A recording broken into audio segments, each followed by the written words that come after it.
Terus terang ya, kalau saya ngajak kalian pergi ke alam, kan kita ketawa aja. Itu menyehatkan itu. Dan ketawa itu sakral. Kalau ada yang bilang ketawa itu dosa,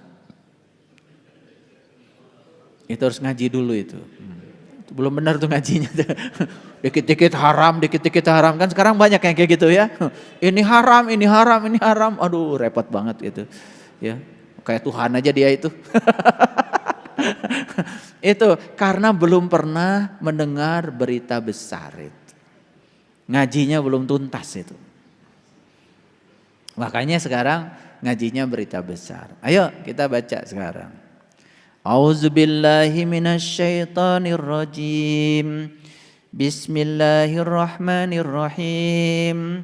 Amma yatasaalun.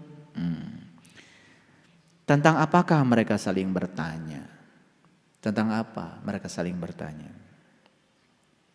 Ya? Anin naba'il adim. Tentang berita yang sangat besar. Apa sih berita yang besar itu? Alladzi hum fihi mukhtalifun. Yang mereka selama ini selalu perselisihkan. Kalla saya'lamun. Sekali-kali tidak. Kelak mereka akan tahu. Kelak mereka akan tahu. Tsumma kalla saya'lamun. Sekali-kali tidak. Kelak mereka juga akan tahu. Alam naj'al lil arda mihada. Bukankah kami telah menjadikan bumi itu sebagai hamparan? Ini mulai. Bukankah aku telah menjadikan bumi itu sebagai hamparan? Bumi ini tempat yang sangat luas tanpa batas. Betul? Betul? Bumi ini tempat yang sangat luas tanpa batas. Kalau kita melihatnya ke dalam dan melihatnya bukan dengan mata yang luar.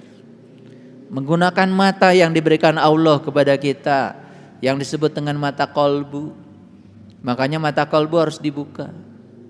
Begitu kita menggunakan mata kolbu, kita bisa melihat bumi ini sebagai hamparan yang tanpa batas. Luas. Betul? Coba kalau kalian udah jalan-jalan dari tempat yang luas itu, apa rasanya? Lega, luas, kosong gitu. Karena kosong itu punya kapasitas untuk menampung apa saja. Coba rumah kita luas, banyak kosongnya. Enak kan? Kayak masjid ini. Masjid ini yang dibeli itu ini, tembok-temboknya aja. Kosongnya nggak dibeli.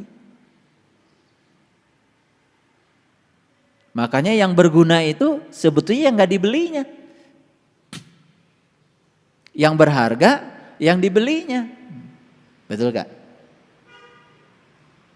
Coba ibu-ibu beli emas, beli gelang. Yang berharga itu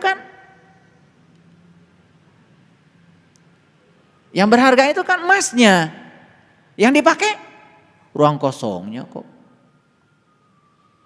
Emang ada beli gelang gak ada ruang kosongnya? Baru nyadar ya. Makin besar gelangnya, kan masih besar, makin besar ruang kosongnya. Makin mahal kan? Iya, sama rumah juga, makin besar rumahnya, rumah yang besar itu rumah yang ruang kosongnya gede.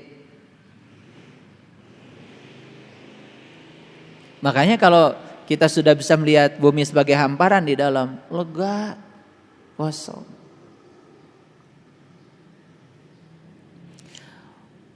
Wal jibala autada, dan gunung-gunung sebagai pasak.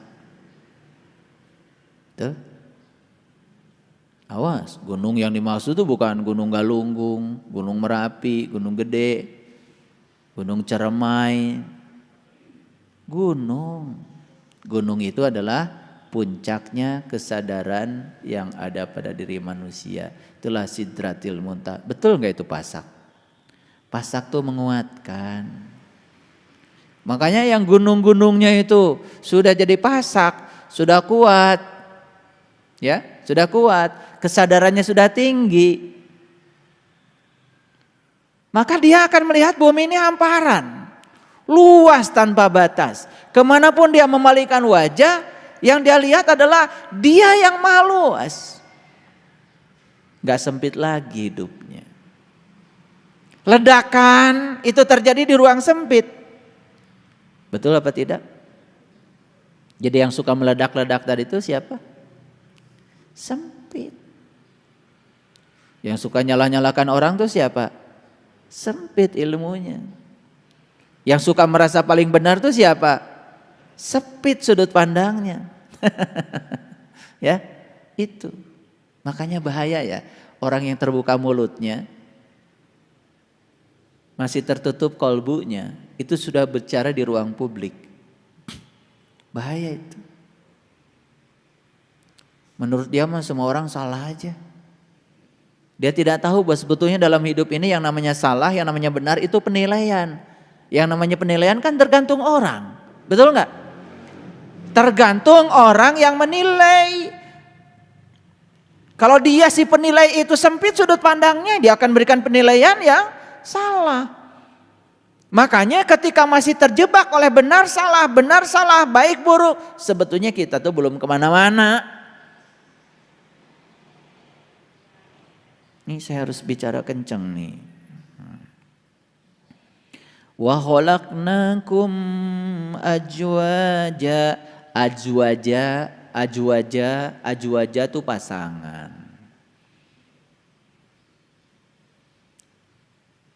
Jadi manusia ini sebetulnya berpasangan. Pasangan itu bukan suami istri. Suami istri itu adalah pilihan. Rek kawin menang teu pilihan teu kumaha maneh. Riweuh-riweuh teuing. Pasangan itu artinya jasmani dan rohani. Makanya aku ciptakan manusia berpasangan, sejak diciptakan kita sudah pasangan. Jasmani dan rohani, sadar bahwa jasmani harus dikasih makan, rohani harus dikasih makan. Jasmani berasal dari bumi, kasih makanan unsur-unsur dari bumi. Rohani berasal dari Allah, wujudnya adalah cahaya di atas cahaya. Makanya makanannya juga pasti cahaya dong. Ini kadang-kadang sombong. Baru ngaji ditanya, dari mana ibu? Habis santapan rohani. Padahal makannya kupat, gehu, cireng, panglobana deh saya mah mungkus deh. Kaera meretara hayang nate berewe. Kagok lah. Bilangnya santapan rohani. Aduh. Maniasa pisan. Santapan rohani itu tidak terjadi di ruang begini, Bapak Ibu. Santapan rohani itu sendiri. Hening, bening, dingin. Santapan rohani terjadi saat rohani kita sedang memandang Dia Sang Maha Rohani dengan mata rohaninya. Itulah santapan rohani. Awas ya, jangan ikut-ikutan. Kalian suka ikut-ikutan. Baru ngaji aja lu bilang, habis santapan rohani.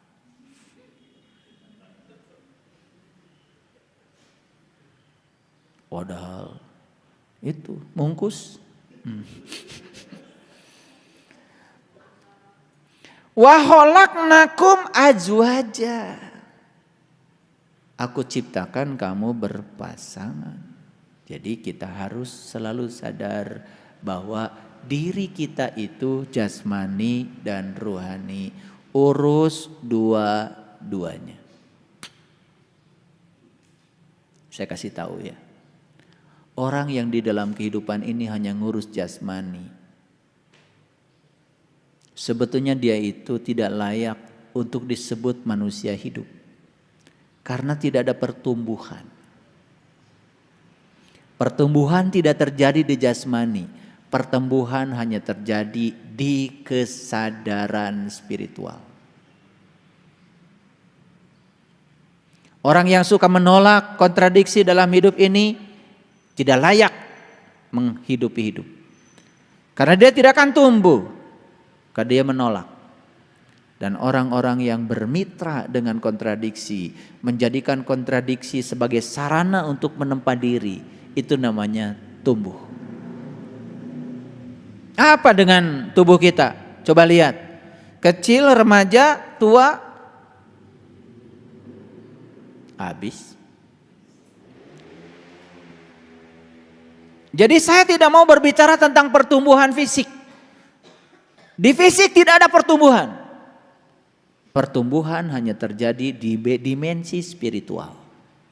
Ayo, pertanyaannya sekarang bagi kita semua, tumbuhkah saya? Semakin matangkah saya? Semakin dewasakah saya? Semakin bijaksanakah saya? Kalau itu meningkat, itu namanya kalian tumbuh. Dan orang yang tumbuh, ya, kelihatan pertumbuhannya.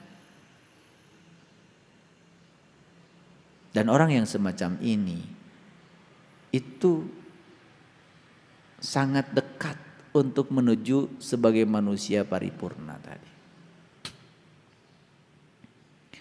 Wa ja'alna naumakum subata, dan kami jadikan ya naum, tidurmu sebagai istirahat. Sudah bisa tidur belum? Udah bisa tidur belum? Ya tidur yang ngorok itu udah dari kecil. Ngaji aja tidur. Kalau tidur yang itu tidak masuk berita besar. Awas ya. Ini sedang cerita berita besar loh, bukan cerita yang kecil. Kalau yang kalian tidur gitu sampai nggak bangun-bangun, itu bukan berita besar, nggak masuk situ. Tidur yang dimaksud di sini adalah tidurnya Ashabul Kahfi. Tidurnya pun 300 tahun ditambah 9 tahun. Tidurnya pun di dalam gua yang bisa memberikan keselamatan. Itulah tidur yang sebenarnya. Itulah tidur yang istirahat. Kalau tidur kalian yang ngorok itu apalagi sambil ngocoblak. Ada yang tidurnya ngocoblak itu. Wah, eta mah sare. Ya. Yang kayak gitu berarti pikirannya saja ketika tidur tidak istirahat. Tubuhnya kasihan gak istirahat. Nih saya kasih tahu. Kalau kita sering tidur di gua sejati kita, tidur yang syar'i itu tidak usah lama-lama tapi kualitasnya luar biasa. Membuat seluruh sel dalam tubuh kita benar-benar istirahat. Itu begitu bangun itu seger itu. Makanya itulah.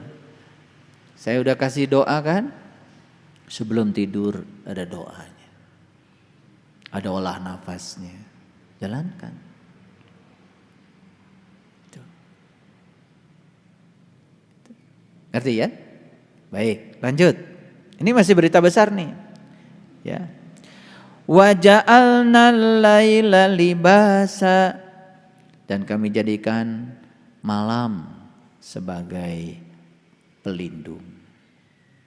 Malam sebagai pakaian. Gini para sahabat, malam itu identik dengan kegelapan bukan? Sebetulnya seluruh semesta ini diliputi cahaya atau kegelapan?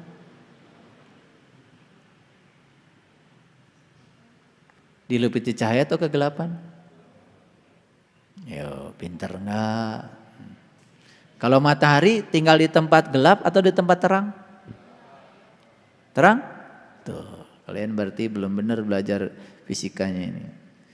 Kayaknya 3,5 nilainya. Lihat saya. Kalau lampu ini dimatikan, gelap kan? Kalau matahari ini membelakangi bumi dan kita berada di punggung bumi, di belakang matahari, gelap kan? Apa artinya gelap? Ketiadaan cahaya. Jadi sebetulnya cahaya itu datang dan pergi. Yang abadi di semesta ini adalah kegelapan. Saya tanya sekarang, apakah di tempat ini sekarang ada gelap? Ada. Cuman terhalang oleh terang.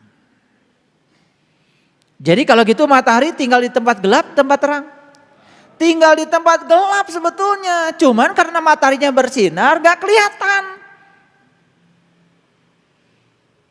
Jadi semesta ini diliputi oleh hening, bening, dingin.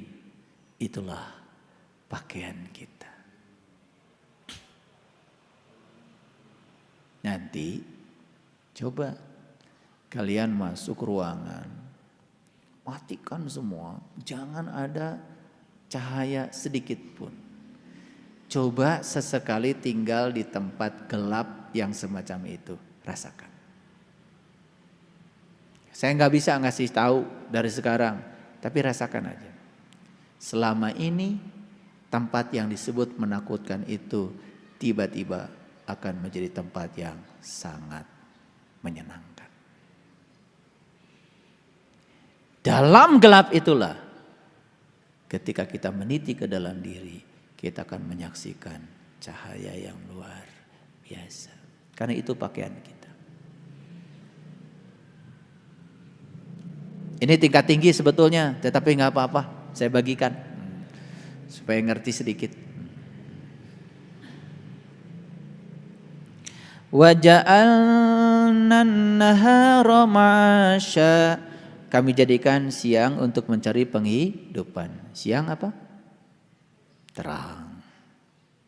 Jadi mencari penghidupan harus di tempat terang. Baik penghidupan fisik maupun penghidupan rohani kita. Karena kita diciptakan berpasangan. Nih saya kasih tahu sama kalian semua ya. Hati-hati mencari penghidupan. Harus terang benderang. Cari penghidupan fisik. Nafkah buat keluarga yang terang benderang. Karena itu akan jadi darah mereka, daging mereka, tulang mereka, otak mereka, pikiran mereka. Kalau mereka dikasih dari tempat gelap, kasihan kalau mereka nanti gelap. Jadi kalau anak-anak kita kok susah, dinasehati gak nurut, dikit-dikit melawan, tanya dulu anak kita dikasih makan dari mana. Jangan-jangan ada yang nempel tuh dari tempat gelap ke situ. Karena kita mencari penghidupannya di tempat gelap. Belajar agama di tempat terang, jangan di gelap-gelapan.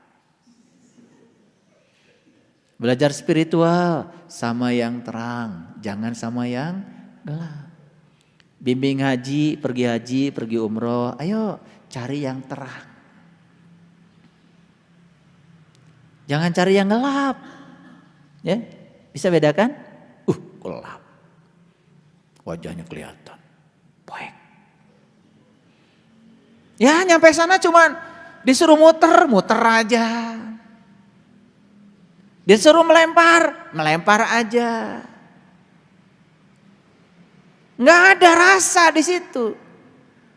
Sepanjang kita dibimbing oleh yang gelap, kita pun berada dalam ruang gelapnya dia. Makanya banyak orang yang belajar spiritual nggak maju-maju karena gelap. Cari dunia nggak maju-maju karena gelap. Dikiranya licik boleh. Licik itu mungkin aja dia dapat keuntungan dan senang sesaat. Tetapi semesta ini punya hukum yang tidak akan pernah salah. Siapa yang mencuri akan diambil hasil curiannya dengan cara yang lebih menyakitkan. Makanya heran saya ada orang-orang berani ya ngambil hak yang bukan haknya. Dia pikir itu kesenangan, ya mungkin sesaat. Tetapi sekalipun orang tidak tahu, dia tidak akan pernah bisa bohong pada dirinya sendiri. Dan suatu saat apa yang dia rampok akan dirampok lagi oleh semesta dengan cara yang lebih menyakitkan. Ada orang yang menghabiskan masa tuanya hanya cuci darah, habis seluruh harta yang dia kumpulkan. Dia pikir dia harta akan menyenangkan. Hanya dibelikan untuk beli obat dan setelah itu hancur tubuhnya, tidak ada kebahagiaan. Buat apa? Makanya daripada cari uang yang sedikit haram, lebih bagus banyak dan halal. Paham ya? Awas, jangan biarin sedikit halal. Mual mahi. Makanya berpikir tuh harus selalu besar, tanpa batas. Gimana? Udah belajar spiritual ceritanya, tapi mikirnya masih terbatas. Ya, saya ajak bikin ini, bikin itu, banyak sekali yang menghambat. Pikirannya udah pikiran terbatas. Jadi kalau kalian masih berpikir pakai otot dan otak, belum pakai hati, belum pakai kesadaran, itu belum belajar spiritual. Banyak yang pesimis ya ketika diajak sesuatu. Bahkan Allah pun diukur dengan ukurannya dia. Keterlaluan. Allah yang maha kaya diukur dengan dompetnya dia. Uang dari mana? Bagaimana mungkin? Tambah lagi, buat makan aja susah, SPP belum kebayar, terus nyeritakan yang dia tidak ingin. Eta nu bakal jadi. Jadi jangan percaya sama orang yang selalu bilang sama kita kalau Allah itu sudah mentakdirkan semua manusia, rezekinya sudah diatur, ditulis di Lauh Mahfuz katanya. Ditanya Lauh Mahfuz aja di mana nggak tahu. Apalagi tanya tulisannya kayak apa, betul nggak? Saya tanya di mana Lauh Mahfuz? Bingung itu. Kalau ngomong Lauh Mahfuz kayak yang paling tahu aja. Geus ningali acan tulisan Allah di ditu. Tambah bingung lagi.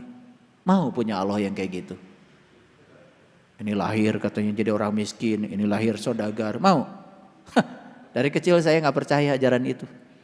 Saya cuma percaya Allah itu maha kaya dan Allah menyediakan rezeki yang sama buat semua orang.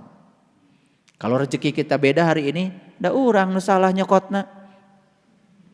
Batur mah itu mawa tangki, urang mawa gayung.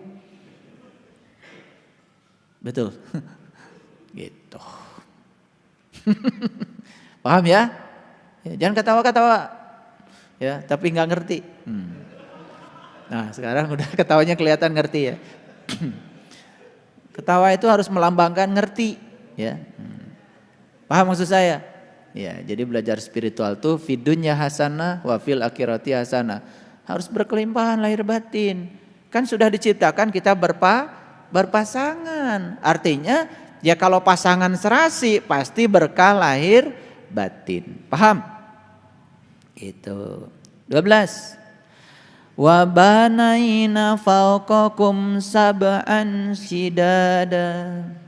Dan kami bina di atas kamu 7 buah yang amat kokoh. Tah ieu anaba teh.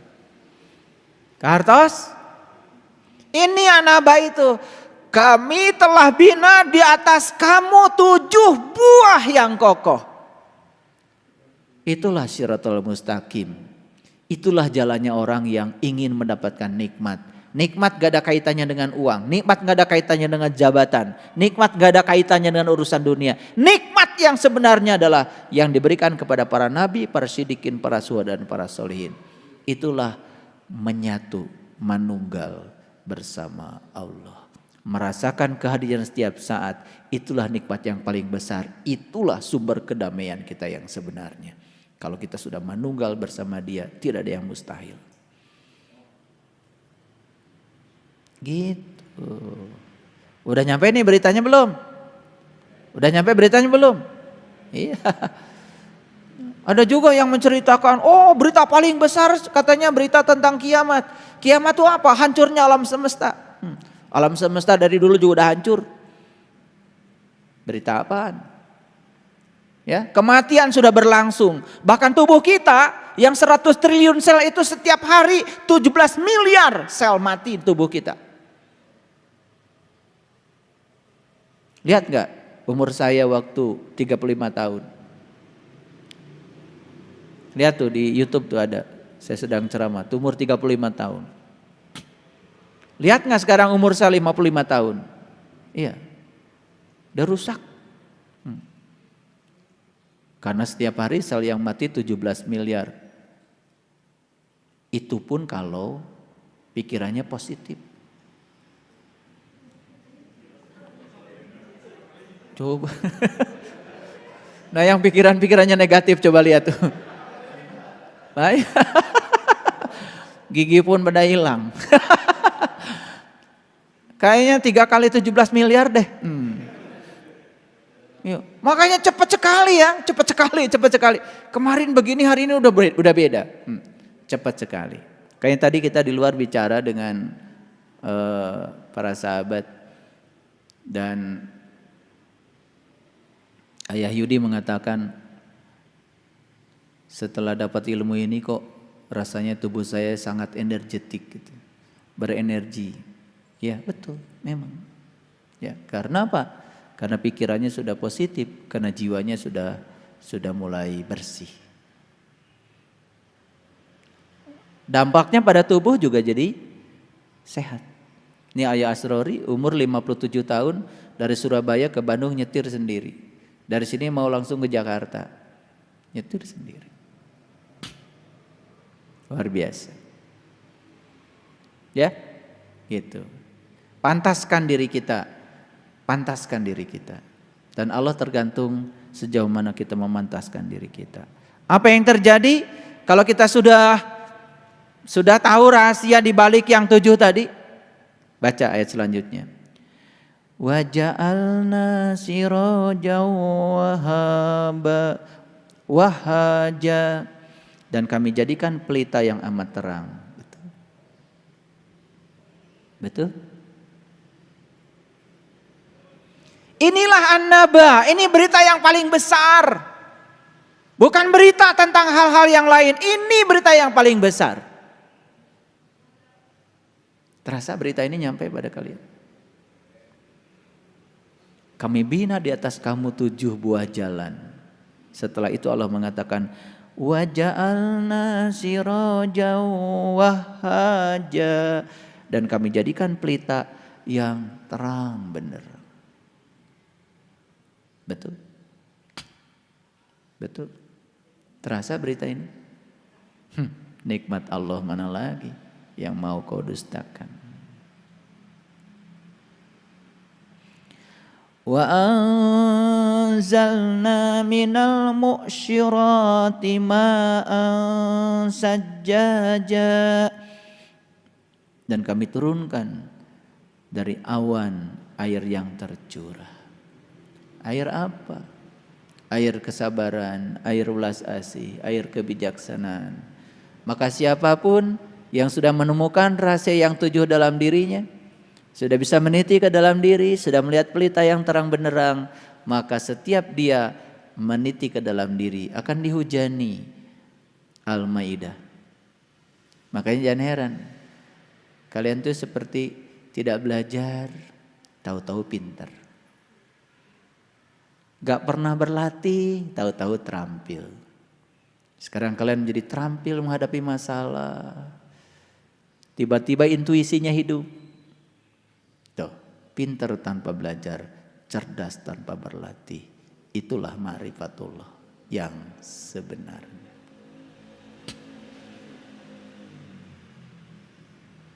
Masih ada juga yang menyepelekan berita besar ini. Terus mau cari berita besar apa lagi? Ini berita paling besar. Tidak ada yang lebih besar beritanya di luar ini. Dan berita yang paling besar itu adalah berita tentang ini. Berita tentang bagaimana cara kita meniti kepada Dia yang Maha Besar. Para sahabat, saya hanya ingin menyampaikan pesan pada kalian semua. Bersyukurlah. Bersyukurlah karena berita ini sudah sampai. Banyak orang yang hafal surat An-Naba cuman hafal untuk jadi imam. Cuma hafal untuk bacaan sholat dalam sehari-hari. Tapi nggak tahu beritanya. Padahal ini adalah surat. Ini surat dari Allah langsung buat kalian. Makanya disebutnya juga Quran surat An-Naba. Namanya surat itu pasti ada beritanya dong. Beritanya harus sampai pada tanganmu. Siapa yang ngasih surat? Allah langsung. Siapa penerima surat? Kalian yang bisa menerima berita besar ini. Dan sekarang surat sudah sampai di tangan kalian. Jaga itu surat. Simpan di tempat yang terhormat. Hargai isinya. Hargai isinya. Tuh. Ya. Linukhrija bihi habba wa nabata, supaya kami tumbuhkan dengan air itu biji-bijian dan tumbuh-tumbuhan. Dalam diri kita itu kan banyak sekali benih-benih. Betul?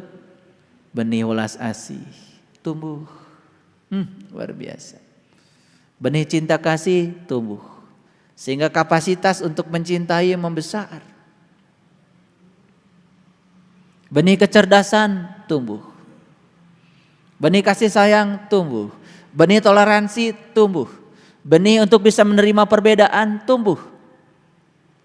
Saya akan melihat di semesta ini tidak lama lagi manusia-manusia cahaya yang sedang diperankan dalam kehidupan memancarkan cahaya tanpa batas. Itulah berita paling besar.